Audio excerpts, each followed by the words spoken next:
All right, everybody. Thanks for sticking around. Next up is going to be one of those chats that I truly love most about doing this whole Sam's Army thing because, I'm joined by two people here, Mark and Kyle, who aren't world famous yet.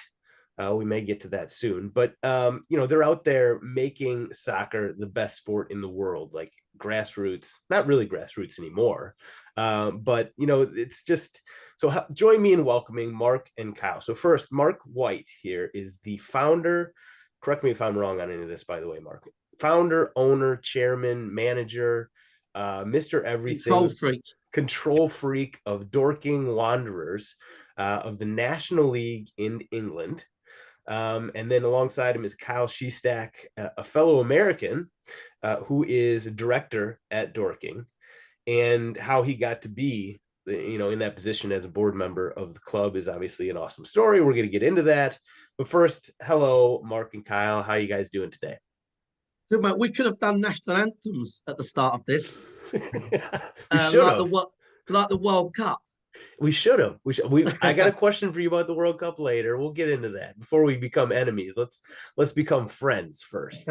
Well, listen. Let's start with Mark. As you said, you're the Mister Everything, the control freak of Dorking Wanderers, the man who makes it go. Let's start with Kyle, a fellow American, a fellow Yank here, and sort of get his story of how he came to get connected with the club, and then we'll get all knee deep in Dorking Wanderers itself. So Kyle, first give us the quick and dirty story of your history with soccer, and then we'll get into how you became connected with Dorking.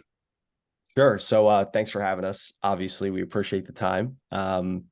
So it stems a little bit less from soccer. And when I'm over in England, I'll say football. So when I talk to Mark, it's always football, but here I'll say soccer. So gotta remember, Chameleon, yeah. terms for sure. It was less about soccer and more of like, I'm a huge from the Philadelphia area, huge Philadelphia sports fan. Always specify that whenever I have this conversation. It's a good provides a lot of context for the type of fan I am. Sure. And just paying attention to organizational moves on a more in-depth basis, really caring about the business side. Do the owners have the right mindset? Do they care about the fans and the city? That goes a long way. Caring about the draft picks, financials, all that kind of stuff. Just being more of a in-depth, passionate fan. Have you So thrown batteries at any I've, Santas I've or never, players? never thrown batteries. We're not Okay. that violent, I promise. No Okay. snowballs, no batteries, no nothing. Okay. Um, so just, my very first birthday party was Philadelphia Eagles themed. So it was kind of set in stone from day one. That was what my life was going to be. And sports really is my life. It's my passion. It's what I care about more than anything else in the world. So, having that fanhood, and then as soccer kind of grew and became bigger in the States, you see Netflix has Sunderland Till I Die. Rob and Ryan purchase Wrexham. They start their documentary on Hulu. Following all that content, I did my own research on the pyramid system in England, working down the leagues, seeing, how it kind of started trying to figure out how valuable and what other teams were worth lower on that pyramid totem pole. Because, if you want to be involved in a sports team in the United States, you probably have to be a billionaire. Yeah. Maybe if you're close, whatever. So doing all my research, work down the pyramid, stumble upon Dorking Wanderers that are founded in 1999. And you see all these other clubs, they're started in the 1800s, early 1900s. So what are they doing right to be started in 1999 and playing at a level with teams that are, former Premier League clubs and former Championship League clubs? So, uncovering the story, seeing, interviews with Mark, reading a bunch of articles and seeing how unique it was. I went to my dad and I said, hey, what if we hypothetically reached out to them, pulled some of our money together and see if they're open to an investor. See, they seem to be quickly growing and it's their first year in the National League. Maybe they'd be open to the idea. So he's like, I'm sure you're not the first person to think of this or want to reach out, but see what's up, see if they're open to it. So I typed up a little sales pitch email to the info at page on their website. And as soon as I sent that, I think a couple hours later, Mark had emailed me back and said, here's my number on WhatsApp. Let's talk. So I get the voice message from him, and I'm like, I called my dad right away, and I was like, he fucking answered like right away, a couple hours in, and he's already answered, and I can't believe it. I don't even think my dad believed it. But that spurred about 3 or 4 months of daily conversations. I would wake up at like 2 or 3 o'clock in the morning, listen to what Mark had to say, hit him back. My fiance probably thought I would have been cheating on her if she didn't know what was going on, because I would like go into the bathroom like real early in the morning, listen to the voice messages, say something quietly back to not wake her up. And then we kind of just, forged a bit of a friendship and came to an agreement between us. And that became official end of December, early January. And that's how we were brought on. So it was a shot in the dark, cold call. And here we are today. So quick question for you, Mark, follow up. Is Kyle sort of the first, well, I'm sure he's the first American to email you asking to invest in the club, but, or at least to successfully do so. Do you have other investors? Like where's the club at right now? I know I'm actually we have nobody. Okay. It's always been just paid for by raising money, engaging local businesses to sponsor us, all of those things really. That's the bottom line. So, and we've had loads of emails over the years, but for some random reason, I've just replied to that one. And it really was random. Like, I've had about, it's really weird. We've got a player called, one of our footballers called Matt Briggs, who is one of our best players from the 7 years. And I've had about 5,000 emails over the years from players, and he was the only one I answered. And he turned out to be one of the best players in club history. I just got a good feeling. The content of Kyle's, we are just sports people, football people. And what I love about football is just the and sport, the passion behind it, because it's only if you know that you know. That's the thing, isn't it? And sometimes when I see Ryan and Rob at Wrexham, I see they recently had a big game and they were borderline speechless. And one of the comments, I think, I always get them mixed up, Ryan made was like, I'm so glad I've had the opportunity to know what it feels like to feel like this about something, So I always embrace reading or hearing people that have got the same passion as me, because foremost it's about that. And I read that in Carl's email. That's why I replied, and then it just kind of like almost like a dating app. Not that I've ever been on one, by the way. It just felt like this was going to be right. It was a strange coming together. Sounds good. We'll get more into the, your Tinder exchanges in just a minute. Yeah. But go back to Kyle.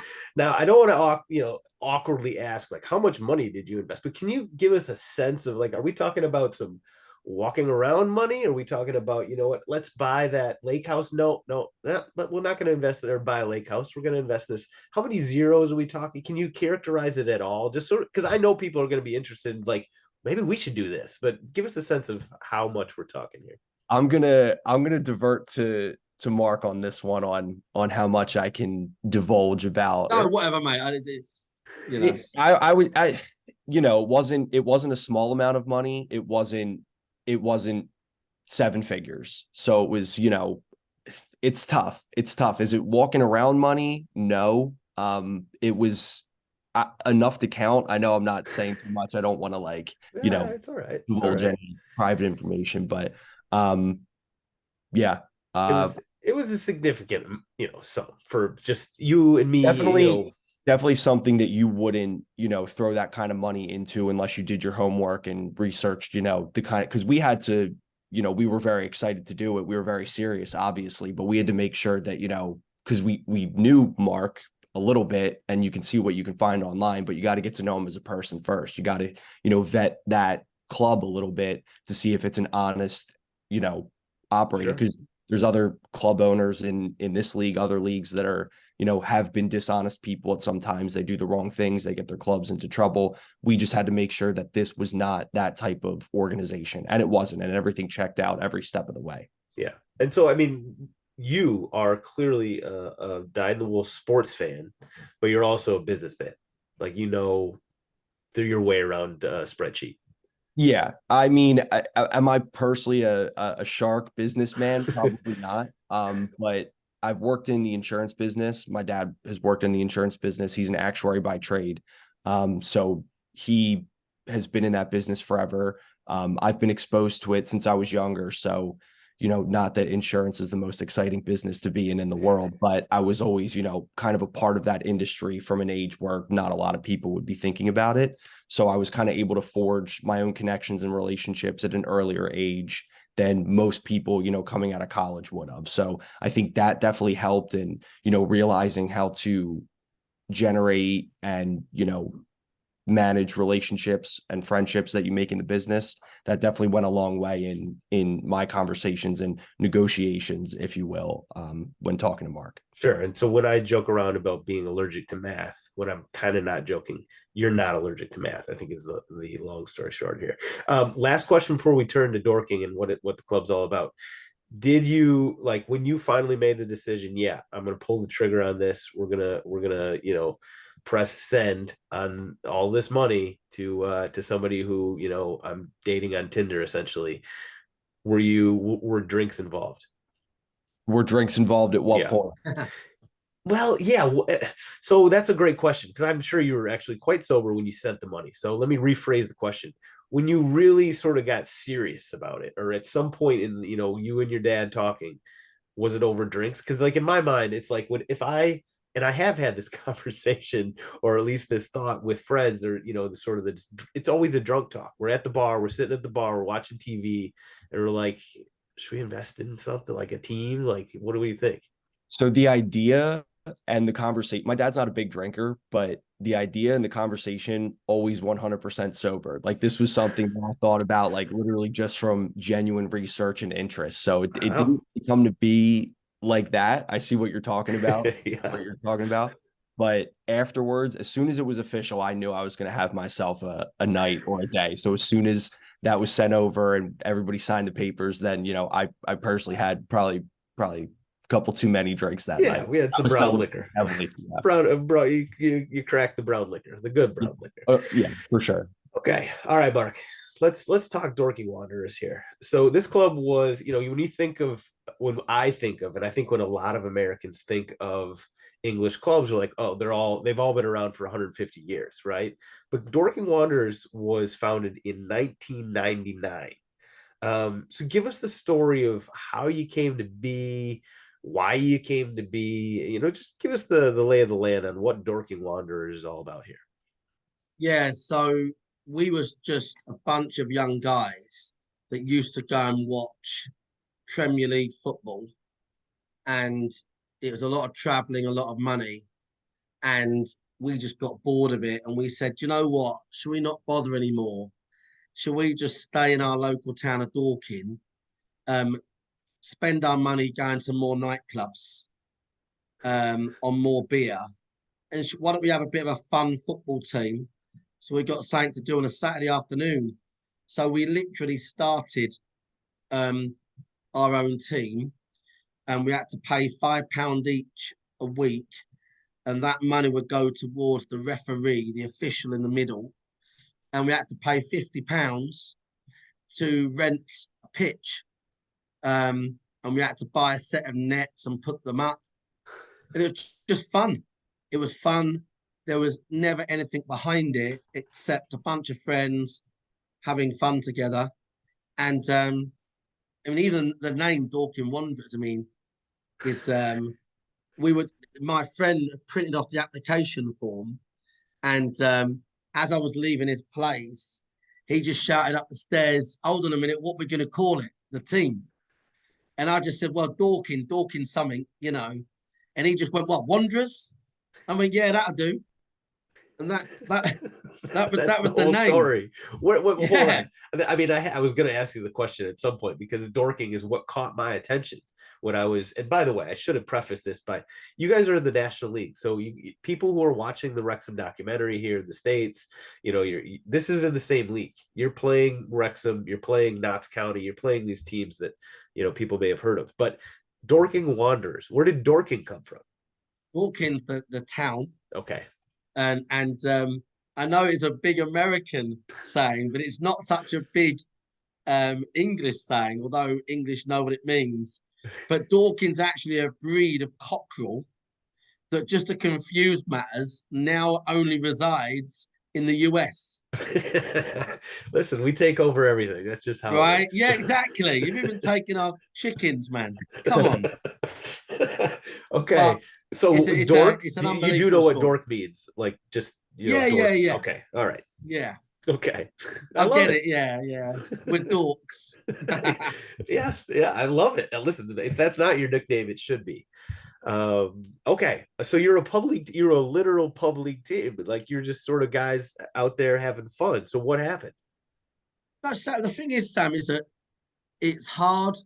It's hard to tell the story without people thinking it's made up, because it is just so honest, weird, organic, unbelievable. Everything. We basically we started in Division 5. See, in England, it's got this amazing thing where it has a football pyramid, a soccer pyramid.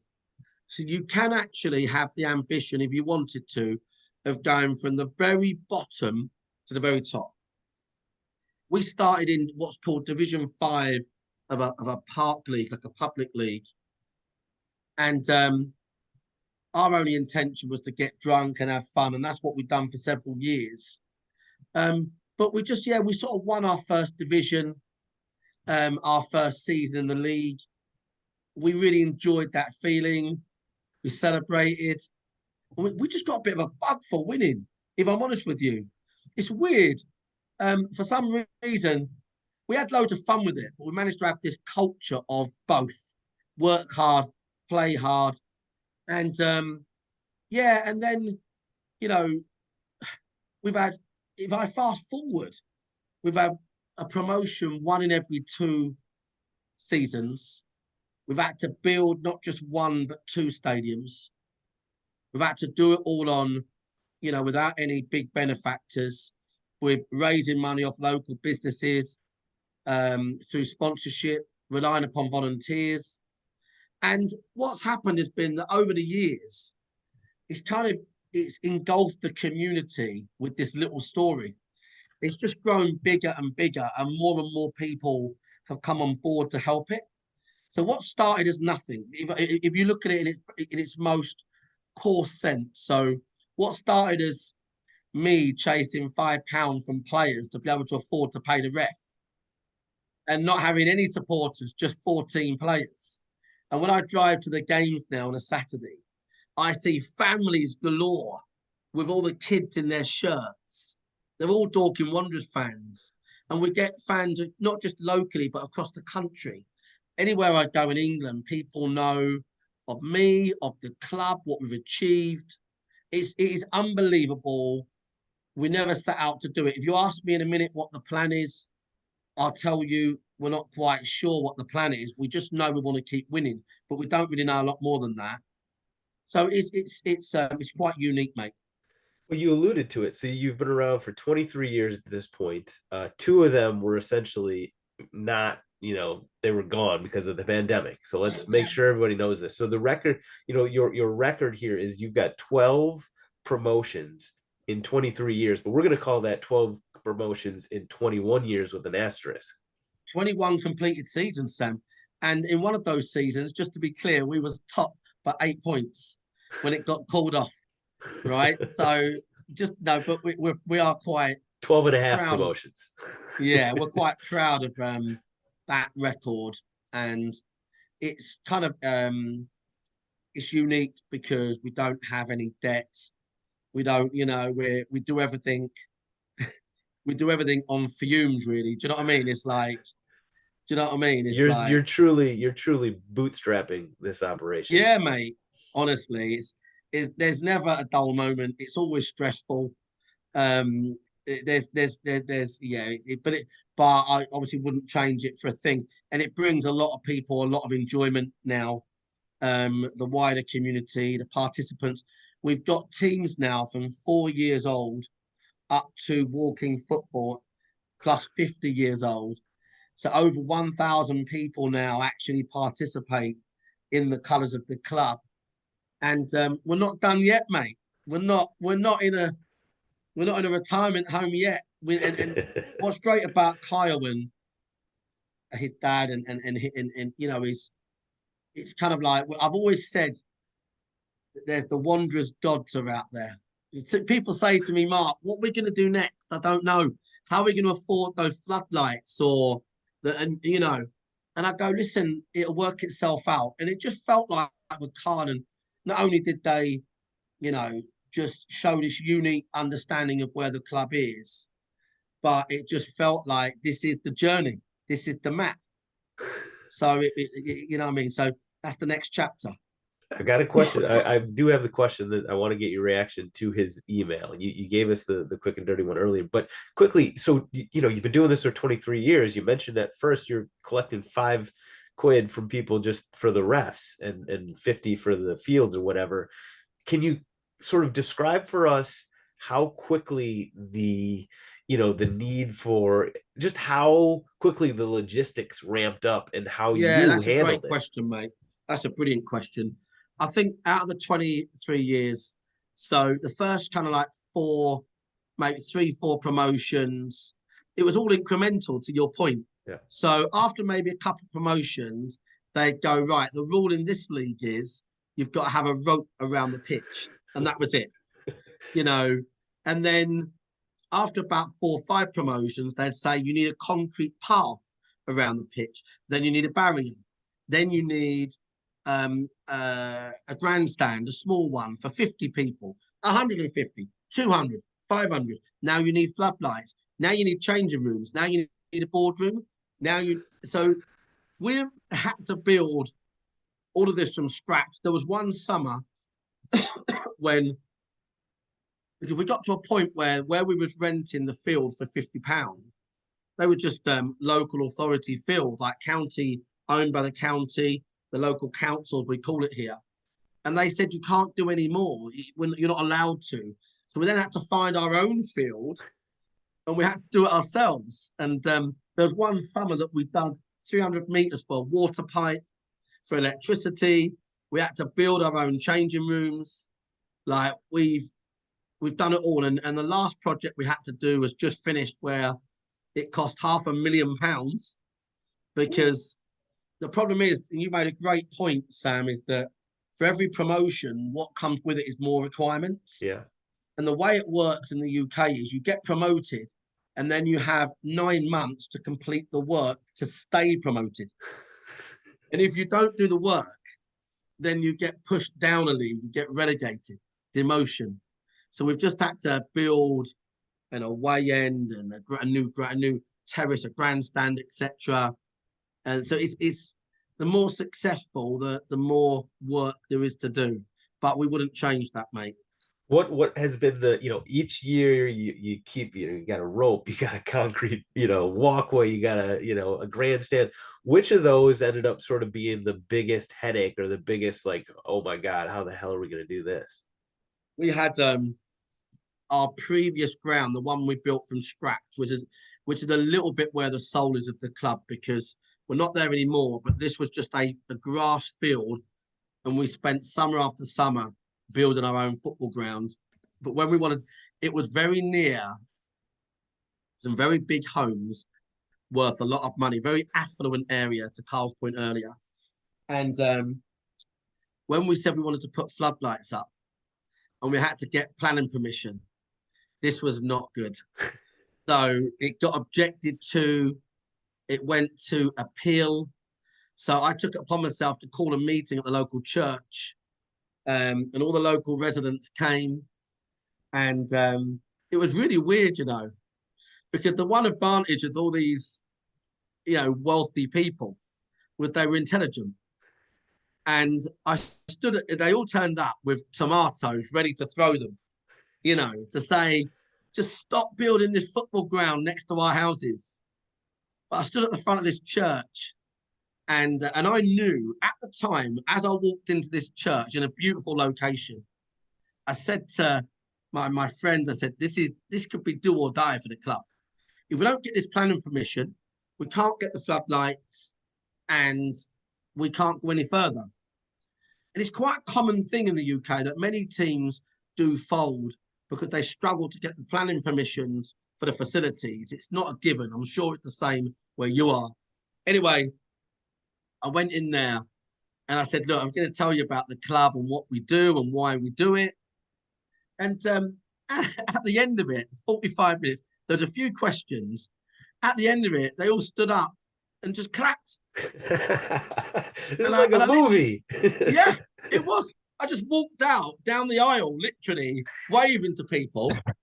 And an old lady stopped me and said, well done, you. She said, well done.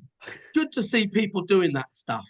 Anyway, the floodlights, they agreed with us not to object, but we agreed on some hours of use and some mitigation, and the planning permission went through. That's the nearest we've been to extinction. Okay, all right. And so you never had all these logistical challenges. At the end of the day, they haven't slowed you down yet. No, but they have added many a day of stress into the club. I'm just sort of imagining you walking into, like, I don't know if you know what a Karen is here in the US, but I feel like I'm just picturing you walking into like a church full of Karens, which I'm sure Kyle probably actually knows what it is. I'm not sure you do, but like, and you won them over and then walked out like it was your wedding. That's a hell of a story right there. Yeah. Okay. Well, so let's discuss sort of the plan for the future here. And Kyle, perhaps this is something that you guys probably have talked about quite a bit, but how high can you go and how fast can you get there? So how high can we go? We may have different opinions on this. Not that we've ever discussed it between the two of us, but I see no reason it can't be a Premier League club one day. I mean, that's the dream, that's the goal. Obviously that's a huge task, but I think if we're being as realistic as possible, there's no reason that a promotion or two can't come within the next 3 to 5 to 10 years. I know there's a lot of plans on a 5-year plan to make league football. And at the end of the day, I've had people ask me, what if you ever need a new manager? What do you do with somebody that owns and manages the team? And my answer is always, you can't make it that far up in that amount of time if the manager doesn't know what he's doing. So we have a lot of faith in Marc and what he does and the strategy that he, takes to every match. And I think that, so we're only one of 2 part-time clubs in the league. And you can see where our league position is based on, how many wins we have, how many goals we've scored.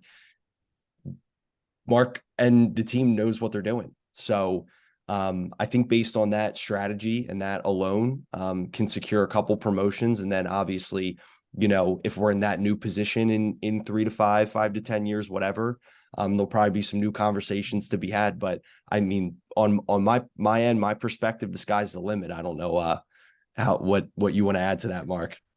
Well, I mean, I think it's easy. The rest, I mean, we've had 12 promotions. We need 4 more. We've done the hard bit. I think genuinely that the higher we've gone, the easier we found it to perform on the field. It's just matching the commercials. The higher you go, I think we're pretty competent on the field. It's our first season National League. We've done okay. We always plan to consolidate in our first season. We're on track for that, and next season we'll be trying to win again. So we've done a 5-year plan, but to be honest, I find it fucking boring. We want to win next year. I can't take any more interviews trying to play down that I'm not bothered about losing, because I am bothered every fucking time. I love it. You guys, so you're in 17th place right now in a 24-team league. And so is it the same? Is it 3 or 4 spots? 4 down. 4 down. Okay. And then on the top, 1 goes up automatically. And then is it playoff for the next 2 or 2 through 7 are in a playoff? Okay.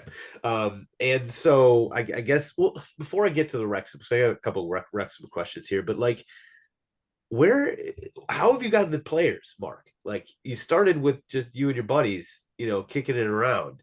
Where did you sort of, pick up these players who are now clearly, National League, which is the top non-league tier in England, by the way, for anybody who doesn't know it. So like you've one more promotion. I think it's what, League Two? Yes. Yeah. So one more promotion is League Two. And for sure there you're going to be playing with all pros. Where have you been getting these guys? Yeah, I mean, our league now, like Carl said there, it's 22 out of 24 full-time pros. It's an extension really of the Football League, League Two. Um, yeah, it's just we've got a scouting network. We've got a great reputation. People want to play for the club. They want to be part of the story, want to be part of the journey. It's not easy to be part of a exciting project, and our one really is. And when I say to people, listen, come and join us because next year we're going to try and win the league, be part of the journey. I've got a lot of things to back that up. So we do find that there's a lot of goodwill there in terms of like what we've achieved. A lot of we know what we're doing. We're quite big on keeping the core of the team and only recruiting, players infrequently, players that can take you forward. But we always want to make sure that core remains, and that works for us. Are you going to make the jump to being full-time pro at some point, or would you need to make the next promotion to do so? So what's the thought there? We've got to do that. We've got to do that soon. So the plan is we'll talk about it, myself, Carl, and Chris, but I'll be surprised if we don't do it ready for next season. Ready to hit the playoffs next year, get to Wembley, and surprise everybody, which we've done an awful lot of. I love it. I love it. All right, I'm going to call this the rapid fire segment where we sort of end things. But normally rapid fire is like sort of really quick answers. A couple of these might be a little bit longer because I want to start with Wrexham. So this whole Wrexham phenomenon, it's a phenomenon here in the U.S. Mark, from your perspective, you obviously come at this from a very unique perspective. You sort of, you're seeing these American owners coming in, or Rob and Ryan, who are high profile Hollywood guys. They're throwing a lot of money at the club. The club's obviously very good. You also have an American owner who's not necessarily from Hollywood, but you have an American owner. What's your perspective on this whole Wrexham thing? I just think it's incredible. I think the more people that get to share in sport and stories, the better. As a football fan, I love the story of Wrexham as a town is basically you'd only ever leave the place primarily. You wouldn't actually go there ordinarily. But they're great people. It's a working class town. And for donkey's years, for years and years, have just had this yo-yoing football team. And for them to have this fairy tale, it's just incredible. And it's great to see what it's done for their communities. So I really, really love what it's done for the town of Wrexham. And I also love what it's done for Rob and Ryan. I recognise, I would say more than most, the enthusiasm they've got. I can hear it in their interviews, what they say. There's nothing false. There's nothing. They are absolutely hook, line, and sinker engaged in this sport that we love in the UK. And it's great to see what it can do for them. There's no amount of money can give you that feeling, that passion. There's no amount of money. So I think it's amazing for all parties, basically. And it's people compare us. There's been a lot of comparisons this year, Dorking and the real Fairytale, and to a degree, we are a fairy tale, of course, but they are a fairy tale. For what to have happened is a fairy tale. And then, of course, you've got the global aspect that so many people not exposed to this level of sport and football in the UK are tuning in thinking, fucking love this. This is brilliant. The drama, you know? Yeah. So I think it's bloody brilliant. And I'll tell you what I would say. Do you see any jealousy over there, Sam, with it at all?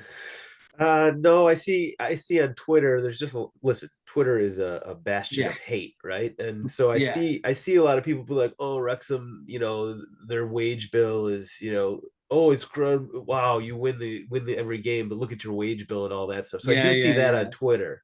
But other than that, I think it's just mostly it's exposing a lot of American fans who aren't necessarily soccer fans to the sport. Yeah, it's amazing. And what they've done with their enthusiasm and investment, and it is actually benefited everybody, you know, like point in case, no doubt, with Kyle having more of an awareness about the league and everything else. So, no, massive fan, massive fan. Hope they go up, to be honest with you. And we'll continue to follow them. Now, is there a small part of you that hopes that it looks like they're going up now? You mentioned the big game they play. They played Notts County the other day, and they won that game, and that puts them in a real good spot to go up. It's likely they get promoted, but it's not impossible that they could somehow have a bad end of the season and stick around. Is there a small part of you that wants them to stick around just because given the impact and the eyeballs that they bring? Yeah, I think with if I had an owner hat on, I think you'd say, yeah, another season of Wrexham would be nice for all parties. Yeah. Plus, I'd love to fucking beat them. But listen, um, yeah, I'm one of them people that I want success for others. That's the way I think. That makes sense. So now I got some more rapid fire questions here. So, Kyle, for you, I think you actually touched on this, but is it football or soccer? So, like I said, if I'm talking to people over there, football, over here, soccer, you You can know, fit in with if both I sides if, here. if I have to pick one, I'm gonna have to say football though, because Oh God damn it! I I thought gotta I about gotta wearing say it. it's I gotta called say soccer it. shirt. All right, that listen, Robin, Robin Ryan called football too, but I understand your position, and the position they're in as well. I mean, listen, you gotta be a chameleon. You gotta fit in. Got to. So I won't blame it. I won't blame you for it.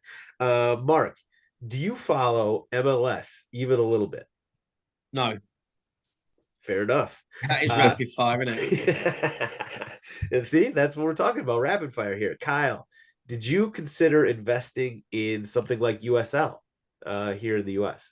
So I have some ideas behind some of that stuff. I've definitely done a lot more research on USL and, Championship League One, League Two. Um, Through all of this, I've realized that there's a much stronger pyramid in the United States than I had originally realized. So thinking about ways to maybe bridge the gap between us and them at some point.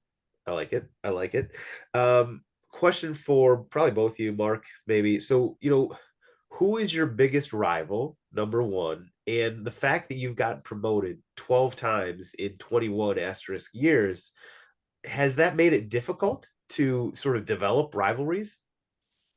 Best question I've ever had. I think yes. Yeah, you're too fast moving to have rivalries.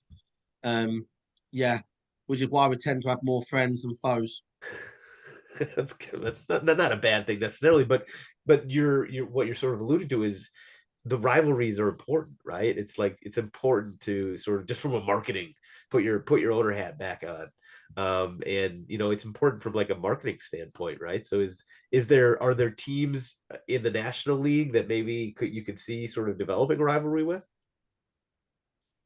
Honestly, there's a few local teams, um, maybe, but just quite well liked. We're lovers, not fighters.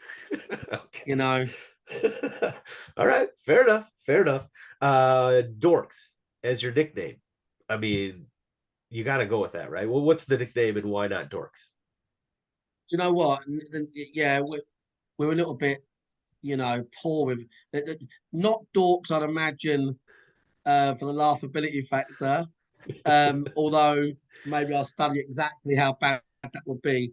But no, we for some reason we just get called the Wanderers, which is not exactly a nickname. It's 50% of the name. Right. So, And yeah. there's a lot of wanderers out there too. So I feel like, maybe dorks is the way to go. And you're right, dorks comes with like a negative connotation, at least it has in the past. But if you embrace it, anything you embrace and just make it your own, oh, it would be brilliant. I'm going to look into it, Sam. Look into it. And if our ticket sales go downhill, I'm going to invoice you. Yeah. Ooh, and I'll have to. No, listen, I'm money back guarantee on that. Let's see. What year? Last question for you guys. Actually, no, second to last. So one more from Mark. Did it hurt to call it soccer? You said soccer pyramid earlier, and I was waiting to see if you actually used the word soccer. You did. Did that physically hurt you to say? No, I'm okay with that. Okay. Yeah, I'm all right with soccer, to be fair, because for me, it's more of a global word for football, soccer.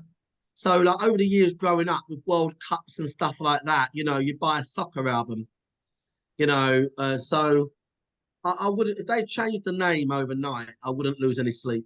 You truly are a lover, not a fighter, Mark. I ain't gonna fight. Or just you're very diplomatic. Last question. So what year should we expect the Dorks to make your first summer tour in America? Oh, I'd like to say within a couple of years. We'd love to do it. And there was a small opportunity this year, but it was too late. But I think we love the idea of it. We really do. We're just in the middle of some projects, key projects, but I think especially now we've got Kyle and his team on board. It'd be great to do. It'd be fantastic. I love it. I love it. You guys got big plans. It really is a fairy tale. You mentioned it before. This is like a real fairy tale story. Hopefully anybody listening here, you guys can kind of pick up on this and help it move forward, because big things in the future for the Dorks. It feels like real glow up for the Dorks is what I'm taking away from this. Kyle, Mark, thank you guys. This has been awesome. I'm excited, and I'll be rooting for you. I'll actually be wearing the Dorks jersey on the podcast today, so people will see it. I love the jersey, by the way. And everybody, can people just go buy it? Like, is there like a website, dorkingwanderers.com, online or something? Yeah. Okay. So there you go. Everybody follow along with Dorking Wanderers. Just tell your friends about them. Like this club, you guys are a true fairy tale Cinderella story, and nothing but big things to come. And when you get promoted, you'll come back on and tell us all about the celebrations and who got the drunkest and everything like that. So thank you guys. Really do appreciate your time. Absolutely. Yes, Sam. Sam. Appreciate it.